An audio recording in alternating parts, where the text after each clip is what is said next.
have finally encroached upon the giant India. Some of you have been waiting a long time for this episode. I'm just going to say straight up, you all know India is incredibly complex and diverse. Even Indians have trouble understanding their own country. Obviously, I won't be able to scratch into the surface in this episode, but I'll try my best. A lot of you Indian geographers have helped me along the way, so thank you. Let's begin. Everybody, I'm your host Barbie. This place doesn't really need much of an introduction. Everybody has heard of India. It's big, it's loud, it's colorful, and most importantly, it has a plethora of confusing territory nowadays that I just can't wait to cover. Here we go. There's an old saying, India is a place where everyone is in a hurry, but no one is ever on time. First of all, India is located in South Asia, right on the Indian and Arabian Seas and the Bay of Bengal, bordered by 6 other countries, so close to 7 that that land bridge between Sri Lanka got wiped away like 600 years ago by a cyclone. India is divided into 29 states and 7 union territories, with the capital New Delhi, which acts as its own administrative unit. Located in the capital territory, keep in mind New Delhi is actually just the name of one of the districts in the capital territory, made up of 11. The largest city, however, is actually Mumbai, with New Delhi, Bangalore, or Bengaluru, and Hyderabad following after. However, the 4 busiest airports are Delhi Indira Gandhi International, Mumbai's Chhatrapati Shivaji International, Bengaluru's Kempe Gowda International, and Chennai International. You know why I'm smiling. This is my favorite part of any episode we've ever made. Territorial anomaly time. India is loaded with strange borders and deliciously complex demarcation lines. First of all, what exactly is a union territory? In the simplest way I can put this, union territories are places that are too distinct to be incorporated into a state, but too small to have their own local governments. The first one, of course, is the Delhi National Capital Territory, where the capital lies. Chandigarh is a post-independent city constructed to replace Lahore as the capital of the Punjab area after it was split up between India and Pakistan. Then you have the island territories, the smallest one, Lakshadweep, and the Andaman and Nicobar Islands. The Andaman Islands being home to one of the last uncontacted people groups on the planet, the Sentinelese tribe, who have been hostile to visitors and are therefore left alone, as well as the Nicobar Islands, which finally, the 3 remaining territories are European colony towns and ports. Dadra and Nagar Haveli, Daman and Diu, which are separated by about 200 kilometers across the Gulf of Kambat, and the most confusing union territory, the French-speaking Kutachik, which is actually split between 4 distinct cities across India: Karikal, Mahe, Yangon, and Pondicherry. Pondicherry is strange because it has 11 enclaves within the Tamil Nadu state. In this area, you can also find the experimental hippie-ish economy with controversy. But don't forget, here, the eastern states, also known as the Seven Sisters, are connected by this incredibly narrow 27-kilometer wide pathway known as the Siliguri Corridor. This pathway is like a crucial artery that completes the Indian puzzle, or so you would think. Now let's discuss the juicy stuff. Now in the China episode, I already talked about the disputed areas with India, such as Aksai Chin and Arunachal Pradesh. The latter pretty much just belong to India as it's almost completely inhabited and operated by Indians. So let's move to the other disputes. Now, as of 2015, the Bangladesh episode is already outdated as India and Bangladesh have finally come to an agreement over the frighteningly complex former Anglo-exclave dispute. In the end, India only lost about 40 square kilometers of land to Bangladesh, and now only a few enclaves and exclaves exist. Now let's head. Now when you try to draw the shape of India, you might want to be careful which depiction you use. Some might use this picture, some might use this, some might use this, and those that don't really study very well might use this. The point is, the whole area is like the most heavily militarized, diplomatically stressed out region on the planet. It's already had like 4 wars in the past half-century. Basically, India, Pakistan, and to some extent China all want the entire area for themselves, although it's more of like a Pakistan-India thing. In the China episode, we already discussed the Chinese disputes with India, so I won't cover those in this episode. If you want to learn more, just watch the China episode. But anyway, this entire area was a former domain known as the princely state of Jammu and Kashmir that was under royal Maharaja rulers all the way up until independence. Currently, this place is split up by this fenced-off militarized line known as the line of control between India and Pakistan. Why is this? Well, the quickest way I can put this, okay, the British are out, you get to take your land. No, we want to be an independent princely state. We're supposed to take your land, and the majority of your people are Muslims, just like us, even though your ruler is Hindu as well. Okay, India, if you help me, I'll let you cede my territory to your land without autonomy. Deal. I love how Mike plays. Oh boy, that part is going to be tough. Oh, keep in mind, Pakistan's capital is Islamabad is less than 8 kilometers away from Flatdrop. The line of control meanders through the mountains until it stops at a point called NJ9842. This is where things get really crazy because we're there to get the CHA glacier, the second longest non-polar glacier in the world, and this is pretty much the dead man reserve. After point NJ9842, you hit the actual ground position line, a series of military outposts that extend all the way to the Chinese border. That means everything in this area is ground zero for the Indo-Pak tension. You know, the the crazy thing is, there's actually literally small towns of normal, regular civilians living in these areas high up in the mountains, many of which just go about daily life, going to work and raising their families. Otherwise, they have a river dispute with Nepal and various river islands disputed with Bangladesh. Outside of all the disputes, though, India not only has the world's second largest road network and 3 of the world's top 10 megacities and their own space program, they also have a copious abundance of landmarks and notable sites, way too many to list, but some of the ones that you guys in Indian geography have told me to mention include places like the abandoned Danushkodi Ghost City, Okanta Fort, the Fort Builders of Charminar, the Janta Buddhist Art Caves, the Allura Monolithic Ruins, Mandu Fortress, the Golden Temple, Hundreds of years. Kalamantan Durga Coast, ruins of Hampi, the old forts of Rajasthan, Shatrunjaya Hill, which is basically like an echo for James, the Temple of the Bodhi Tree, Jal Mahal, Bangar Fort, the most haunted place in India, Mahabat Maqbara, and you can find, just like in China, you can find the Great Wall of India in Rajasthan. There's also the Haritala Anjaneya Temple, the largest statue in India depicting Hanuman, and over 150 acres, the Sri Rangan Ataswami Temple, the largest in the world. There's also that building with stuff in legal percentages talk about which constructed down the south building. The top of now, don't make this mistake. I'm going to India. All I need are my sandals and sunscreen.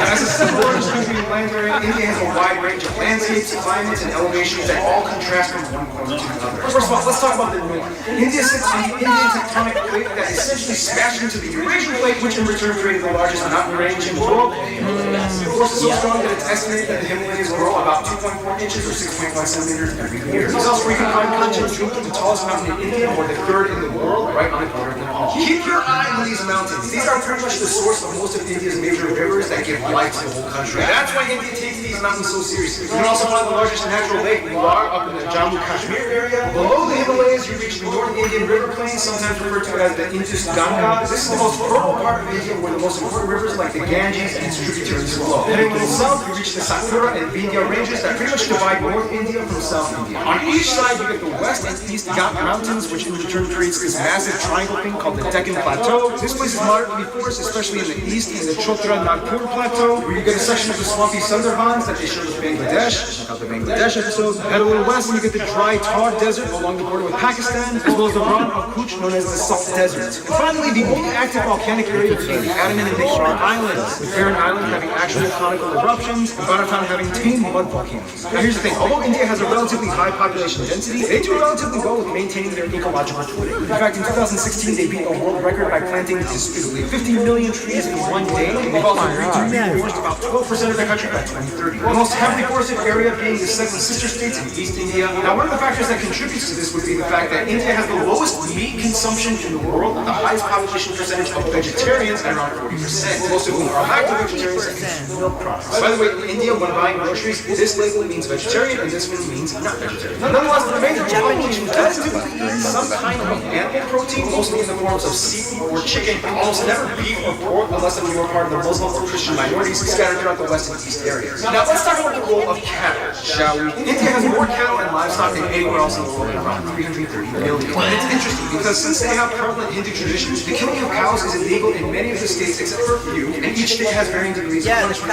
for intentional cow slaughter. Keyword intentional. Cows accidentally get hit by cars all the time. Once a cow is too old to produce milk, it typically is released into the open to die naturally in the wild, ideally. Nonetheless, male cattle get it much worse, as they are deemed as kind of useless. Some places use them as draft animals for labor, some religious sects use them as sacrifices, but otherwise they are typically sold to the underground market for beef or hides. To this day, there are about 6 times as many female cows as male cattle in India, so that means something's happening to the males. Nonetheless, India does have the 3rd highest carbon emission rate after China and the US, 4th in the EU. However, emissions per capita, they rank pretty low at only about 2 kilotons per person. Contrast that with Qatar and Iraq. There are 94 national parks, 501 animal sanctuaries across the country, where you can find some of the national animals like the peacock, the Ganges River dolphin, the king cobra, the Indian elephant, and the highest population of Bengal tigers in the world, which are all highly protected. India also has the most irrigated land in the world, which allows them to become the #1 producer of multiple products like millet, bananas, lemons, limes, mangoes, ginger, chickpeas, milk, butter,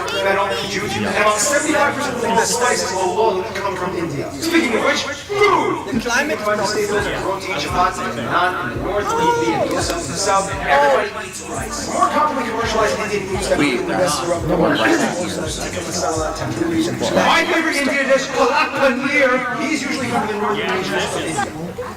He's usually Indian. He took spinach and made it fat. I love you guys. Otherwise, rice is mostly known for chutneys and pickled foods, as well as beef, since there's a high number of Muslims and Christians. The South uses a lot more coconut and has some of the best curries like norials, sambaras, rasams, and tuttus. And the East is known for having the best desserts like peda, mishki loy, rasgulla, or shodesh. Speaking of which, India is so diverse and complex that sometimes even Indian people need translators when going to different states. It's about to get 10 times more confusing in about 3, 2, 1.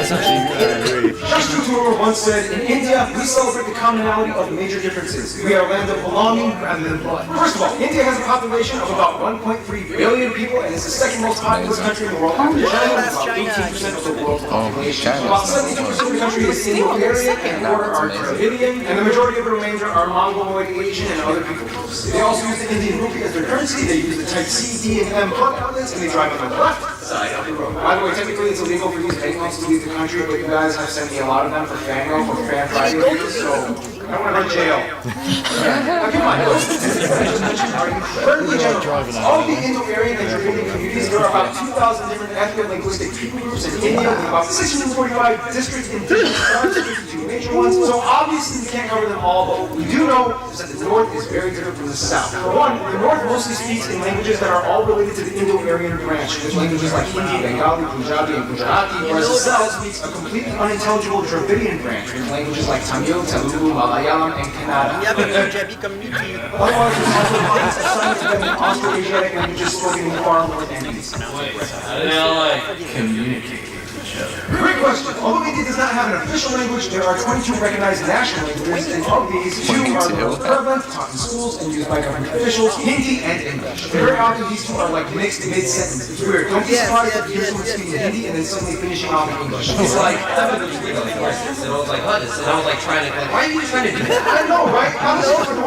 And the washing machine, I told them, but I said, give me a bomb tank with a chainsaw. Now, of course, let's assess the one thing that goes into about 80% of India claims to be Hindu, or at least part of the Hindu practicing community. Now, we don't have time to explain everything about the tenets and multi-layered philosophies and practices of Hinduism. If you want to know, just talk to the Hindu person. But basically, one thing you do need to know is that Hindu-driven ideologies pretty much dominate most of life in India, everything from family to business. You will see colorful, mesmerizing shrines, temples, statues, and rituals being performed everywhere. On the Bharat Mata, the mother of India, statues are everywhere. She's like the symbol of India. The largest Hindu pilgrimage, the Kumbh Mela, happens every 3 years, rotating between 4 cities, in which the adherents wade in the Ganges River and enjoy a massive festival with tens of millions of people. Like, seriously, we practically see it happening from space. Now, a controversial topic in religion of Hinduism would be the caste system, which is basically a belief that people are born into a socioeconomic life that they are destined to serve into. Today, however, the system is more fluid and loose from what it used to be from a long time ago. And thanks to economic reforms, anybody with enough drive can kind of move up the social ladder regardless of birth. Nonetheless, India is home to every major religion in the world, even a few Jews, including the Benai Menashe, an indigenous group that claim to be one of the lost tribes of Israel. In fact, Judaism and Christianity actually had a head start in India way before it even kicked off in Europe. As tradition holds, Cochin or Malabar Jews migrated around 1000 BC to trade during the times of King Solomon. In 53 AD, Thomas the Apostle of Jesus arrived in what is now the state of Kerala to establish the first church in India. Today, most Christians are found in the southwest and far east 7 systems regions. India also holds the highest population of Sikhs, Jains, and Zoroastrians, mostly found in the north, and the second largest Muslim population in the world after Indonesia. Most Muslims are populated around the northwest areas by Pakistan or in the east by Bangladesh. Oh, and don't forget the Buddhists. In fact, Buddhism actually started in India. Today, the Dalai Lama even takes refuge in Discord in the state of Assam. Oh, that's a lot of information. Okay, so right now you probably get a grasp of how incredibly mixed and diversified India's population is. What exactly most of the country is? Well, for one, you gotta understand Indian history, which will take way too long to explain. But in the quickest way I can put it, Indus Valley, Maurya and Gupta empires, southern empires, Golden Age, Middle Kingdoms, a ton of different religions come flocking in. The north fell to the Delhi Sultanate, the south became the Vijayanagara Empire, the Mughal Empire starts, the British East India Company, direct British rule, nationalist movements, independence, republic, economic liberalization in 1991, and here we are today.